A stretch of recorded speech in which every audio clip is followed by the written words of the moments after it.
Hi kids! It's me, your teacher Ian. At nandito na naman si teacher para tulungan kayo sa pagsasagot ng mga activities at mas maunawan mo pa ang lesson dito sa arts. Tayo ay nasa ikalima hanggang ika-anim na linggo na ng second quarter. At ang ating aralin para sa 2 linggong ito, tanawin sa paaralan at tahanan. Para sa mga hindi pa nakakapag-subscribe sa akin channel, mag-subscribe na kayo para updated lagi kayo sa lahat ng latest videos na i-upload ko.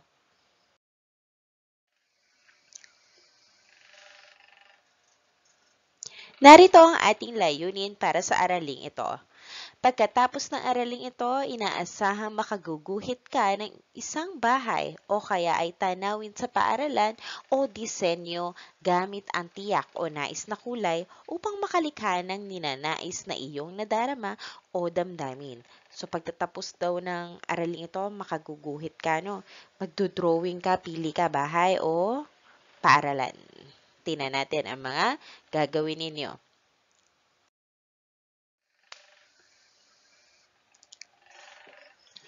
Maraming uri ng bahay at paaralan. Ang bawat bahay at paaralan ay may mga bahagi at iba pang disenyo. Tingnan ang mga larawan sa ibaba. Pero dito sa ating slide, nandito tayo sa kanan. Mayroon ditong bahay kubo, bungalow, at 2 palapag o 2-story.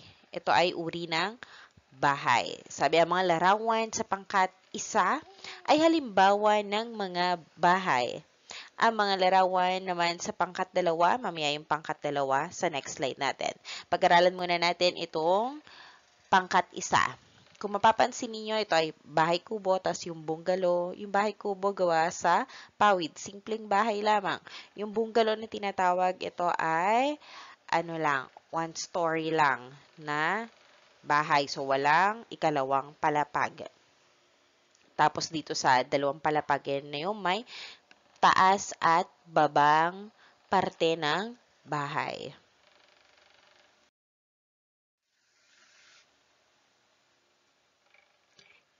Narito na ang pangkat 2. Ito naman ay uri ng paaralan. Alam niyo dun sa uri ng paaralan, hindi lang bungalow at 2-story. Ngayon nga, 'di ba? Ang dami ng yung paaralan na umaabot ng 5 palapag.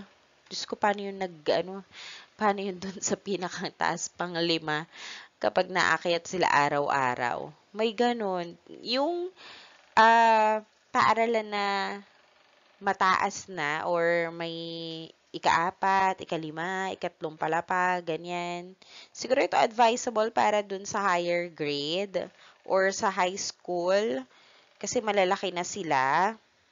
Tsaka sila ay yung hindi na, kumbaga, prone sa accident, ganyan.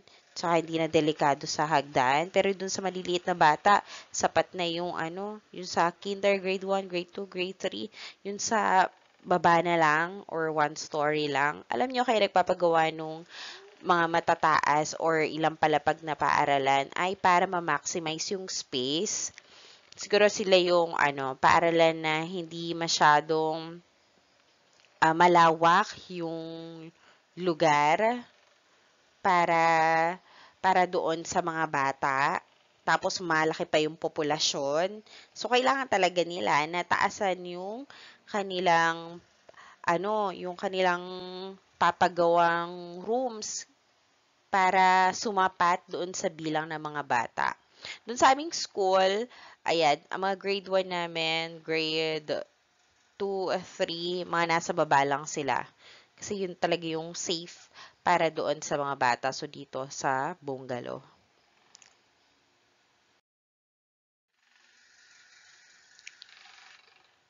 Narito naman yung mga bahagi ng paaralan. Mayroon tayo dito silid-aklatan. Ang silid-aklatan ay lugar kung saan narito ang mga iba't ibang uri ng aklat na matatagpuan ninyo kung sakaling kailangan yung gumawa ng assignment, pero kayong kailangan tingnan or basahin. Ayan. Tapos, meron tayo ditong klinika. Diyan dinadala yung mga bata na sakit ang tiyan, nilalagnat, sumasakit ang ngipin, kailangan nila ng magpahinga, yung hindi agad masusundo ng nanay, ni tatay.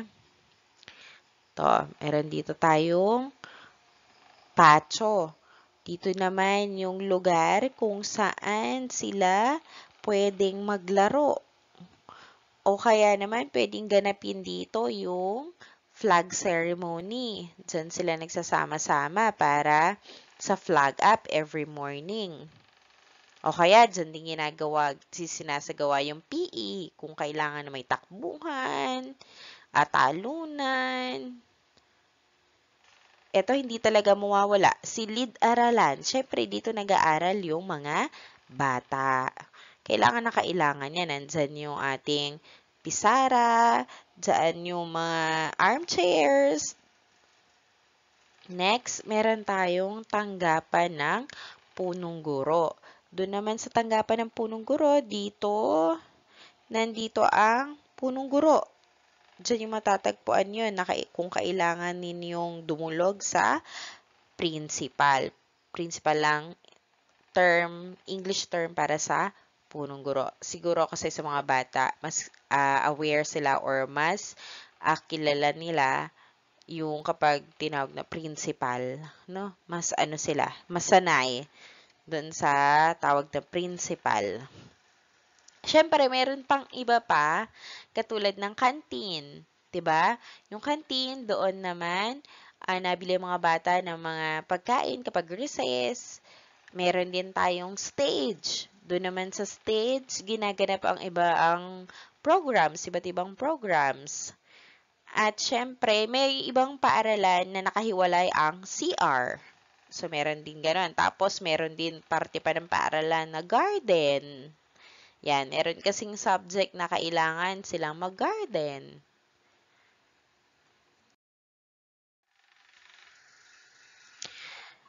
Gawain sa pagkatuto bilang isa.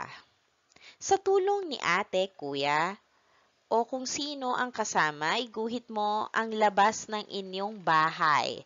Gawing gabay ang rubric sa ibaba. Gawin ito sa iyong sagutan papel. Mamaya ipapakita ni teacher yung rubric. So, magguguhit ka kung ano ba ang mayroon sa labas ng inyong bahay. Ano ba itsura sa labas ng bahay ninyo?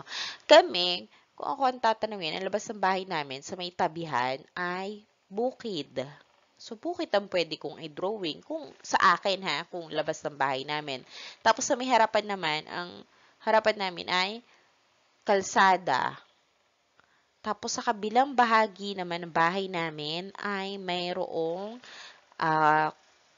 medyo malawak-lawak pa. Nandun yung mga manok. O, di ba? Huwag na kayong magulat. Alam ko naman, alam nyo may manok kami. Dahil laging present yung manok. Ngayon, parang walang manok na maririnig. Tulog ata. Ayan. So, yun yung pwede kong iguhit kung ako yung tatanungin. So, ikaw, tingnan mo yung labas ng bahay nyo. Anong pwede mong iguhit? Next tayo. Gawain sa pagkatuto bilang dalawa. Iguhit mo ang labas ng iyong paaralan na pinasukan mo noong isang taon. Gawing gabay ang rubric sa ibaba. So, ito yung rubric. Mamaya ulit isang rubric lang ata yung pagbabasihan na to. Sa amin, kung sa school ang pag-uusapan, kasi kami ay tabing kalsada. So, pwede ko lang i-drawing kalsada. Kasi yun yung labas ng paaralan namin. As in, highway kami yung school namin. So, yun yung pwede kong i-drawing. So, tandaan mo, di ba napasok ka naman last year, alalahanin mo sa iyong isip, ano ba yung nasa labas ng inyong paaralan na pwede mong iguhit. So, yun daw yung iguguhit. Labas pa lang tayo, ha?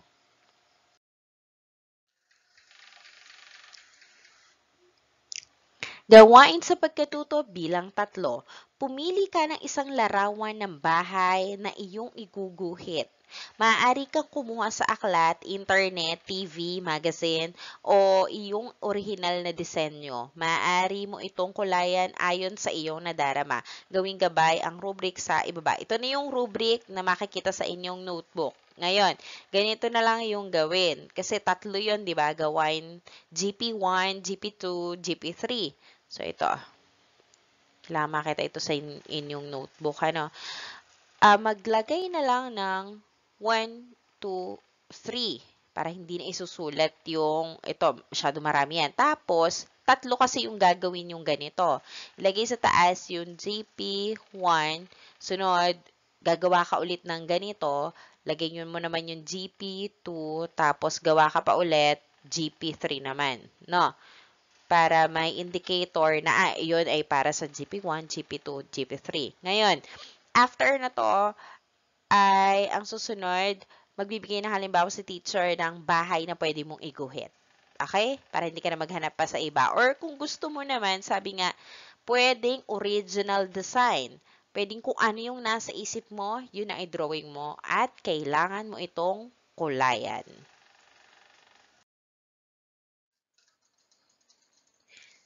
Eto, pili ka na lang dito na gusto mong i-drawing na uri ng bahay. Or kung wala naman dito yung ibig mo, at pero ka na sa isip mo na sariling disenyo, okay lang yan. Pwede mo i-drawing yan. No? Sa tingin ko naman ito, kaya nyo i-drawing. Gamit ng ruler ha, para dun sa mga tuwid na guhit. Tapos, kung hindi nyo gusto yung kulay na nandito, pwede kayong pumili ng kulay na gusto nyo. Okay?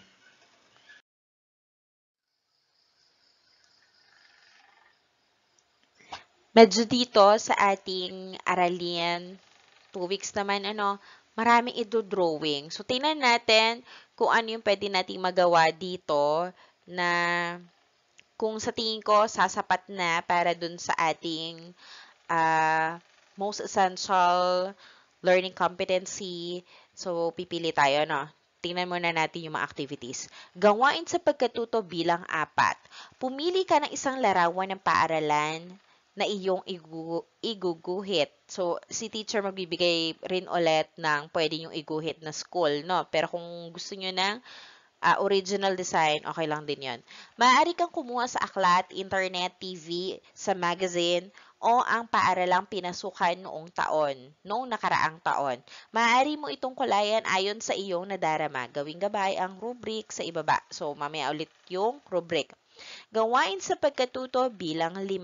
Gumuhit ng sariling disenyo. So, ikaw na ang bahala doon. Disenyo ng tanawin sa paaralan, maaring sa bahagi ng kantin, playground, clinic, principal's office. Maaari mo itong kulayan ayon sa iyong nais na maipadama sa titingin. Gawing gabay ang rubric sa ibaba. So, mamaya ulit yung rubric. Ngayon, bukod doon sa bahagi na nabanggit na kantin, playground, clinic, principal's office, may iba pang bahagi ng paaralan katulad ng stage, garden, yung binanggit ko kanina. Pwede mo rin yung i-drawing. Pili ka lang kung anong gusto mo doon. Tapos, sarili mong disenyo, ha? Pwede mo na hindi alalahanin yung pinasukan mo noong nakaraang taon. Kung ano yung naiisip mong design para dun sa bahagi ng paaralan na iyong ito-drawing, go. Okay lang.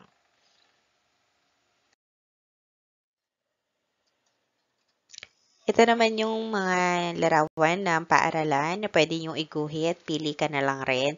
And again, kung meron ka naiisip na iba pang disenyo, iba pang kulay, okay lang din yun. No? Para meron ka lang option na hindi ka na kailangan maghanap pa sa iba pa. No? Nag-provide na si teacher.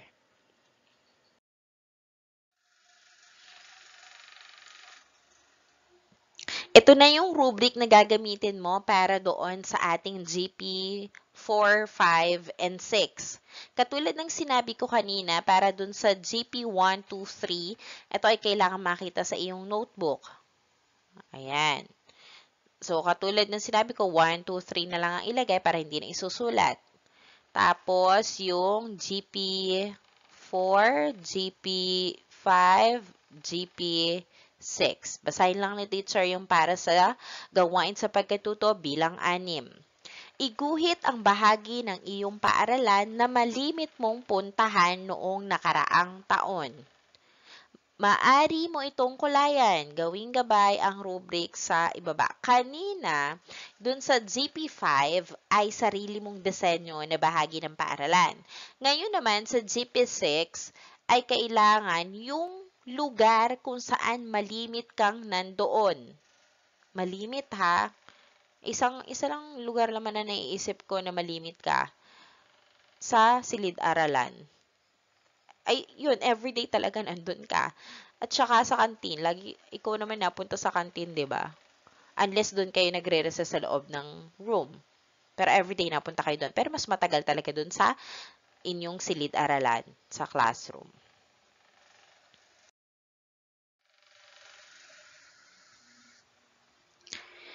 Gawain sa pagkatuto bilang 7. Ayan, dami. Iguhit mo ang larawan sa kanan, ito, sa inyong module, sa baba makikita yon. At maaaring lagyan ng kulay ayon sa iyong ninanais. Gawin ito sa iyong sagutang papel. So, ito na mismo. Ito na mismo yung ito drawing. Yan. Gumamit ng ruler kasi ito may mga yung maraming kanto-kanto, tuwid na guhit. So, mas maganda gumamit ng ruler. No? Alam nyo, kids, sa pagdodrawing ng ganito, unahin mo tong yung malaking bahagi. Ay, ang galing mo naman magpayo ni teacher. Oo naman. Nung elementary ako, nagdodrawing din ako ng ganyan eh. Unahin mo yung malaking bahagi. Ito, ayan. Kita mo ba? Ayan. Tapos, ito, yung katawan na mismo. Ayan. Tapos, ayan. Ayan yung unahin mo. Ayan. Tapos, yung mga details na maliliit, yun na lang yung sunod. Tapos, itong gitna. Hindi masyadong kita, kung black kaya. Ayan. Ito na yung ginuhit ko kanina eh. Tapos, dito, alam mo sa ruler, mabilis lang to. Ayan. Tapos, tsaka lang yung mga details na ganyan. Huwag ka mag-uumpisa sa maliit. Umpisahan mo doon sa malaking bahagi. Yung katawan ng mismo nun sa paaralan. Ayan. Tapos, details na lang. Ayan. Parang gusto ko din bumili ng pen tab para mapakita ko sa inyo kung gaano talaga ako kagaling mag-drawing. Charot lang. Ayan. So, ganun lang. Ayan, diba? Siguro kaya, nadodrawing ko kasi meron akong bakatan. Pero ganun yung pagdodrawing, be. Unahin mo lamang yung malaking bahagi para mai-drawing mo siya. Yung mga details, huli na yon, no? Tapos pili ka ng kulay. Kung anong gusto mong kulay. Or ikaw, kung gusto mo, namimiss mo na yung, yung room nyo, okay lang yun. Gayahin mo yung kulay ng school nyo. Okay yun. Okay, next na tayo. Gawain sa pagkatuto bilang 8. So, 8 lang naman para for 2 weeks. I think kaya na, no? At saka ito naman ipagdodrawing lang. Carry na, tingin ni teacher carry nang gawin for 2 weeks. So, push tayo, lahat ng activities. Iguhit mo ang iyong pinapangarap na bahay. Maaari mo itong kulayan ayon sa iyong nadarama. Gawin ito sa iyong sagutang papel. Parang kanina, meron kayong ginawang ganito. So, I think, pasok na yon. Anong gawain yon? Gawain sa pagkatuto bilang 5. Napipili ka ng, disenyo ng bahay. So, maaari mo itong kulayan. Okay, di ba nagpakita ko kanina ng mga itsura ng bahay? Kung for you, yun na yung pangarap mo, okay na yun. Lagyan mo na lamang na yun ay para sa GP8 na din. Para hindi na nauulit, diba? So, yun ha. Pwede mong lagyan na lang ng GP8. Kung yun yung GP4 ba o GP5, lagay mo na din. Para hindi na maulit yung drawing. Pero kung may iba ka pang pangarap na bahay, bukod dun sa ipinakita ko, o edi i-drawing mo. No? Pero kung yun na, at hindi ka na pipili pa ng iba, okay lang, lagay mo na ng GP8.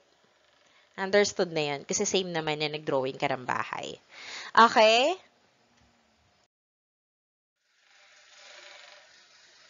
Ayan, that's it. Kids, thank you for watching. Sana nakatulong si teacher sa inyo sa pagsasagot niyo dito sa arts. Good luck sa pagdodrawing. Practice and practice. At for sure, gaganda din ang inyong drawing. Pakiusap ha, itong gawain ito, ikaw ang magdodrawing. Huwag ang iba. Please, please. Alam ni teacher ang drawing mo at drawing ng iba. No, mas ma-appreciate ni teacher kahit ang itsura ng drawing mo, mas ma-appreciate niya ang drawing mo. Okay? See you on my next video. Goodbye!